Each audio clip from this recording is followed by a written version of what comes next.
Hello! So, Hannah and I walked the coast to coast this year.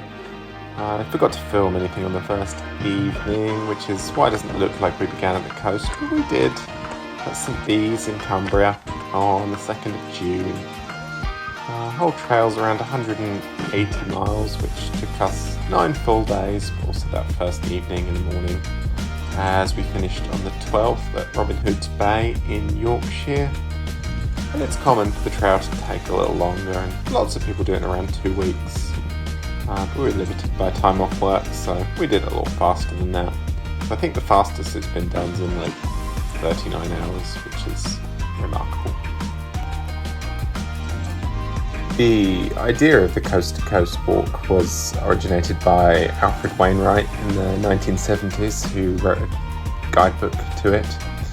And it goes through 3 national parks, the Lake District, which you can see now, and it's the first one we went through, and then the Yorkshire Dales, and lastly the North York Moors.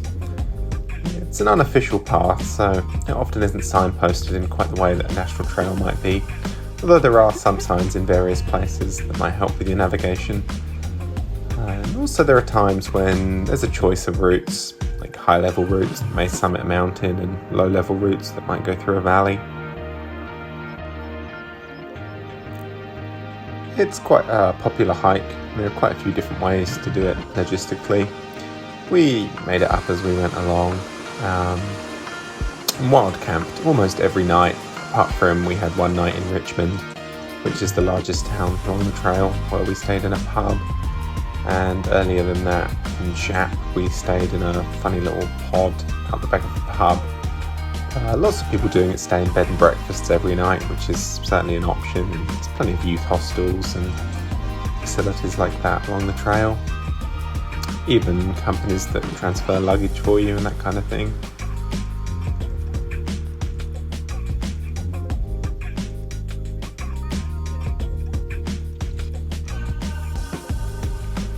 A bit of a swamp stomp at times, but we had dry feet most of the time.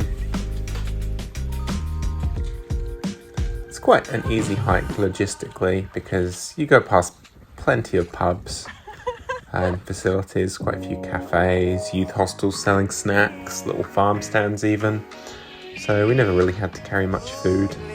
This is the valley of Swaledale, which is very pretty, lots of wildflowers.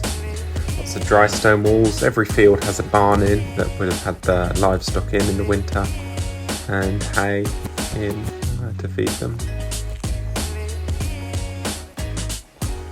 This is just after Richmond, and now this is the North York Moors, where we had large expansive views out to the north.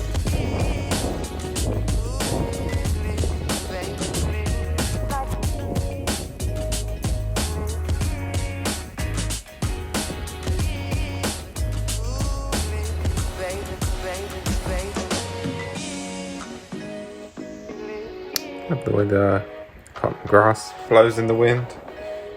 This was just after dinner in a pub one evening. I think it was the second highest pub in Yorkshire.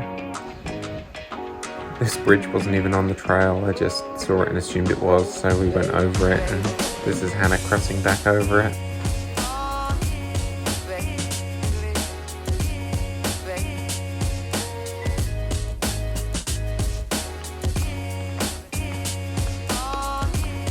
Approaching the end of the trail now. Last day or 2, I think.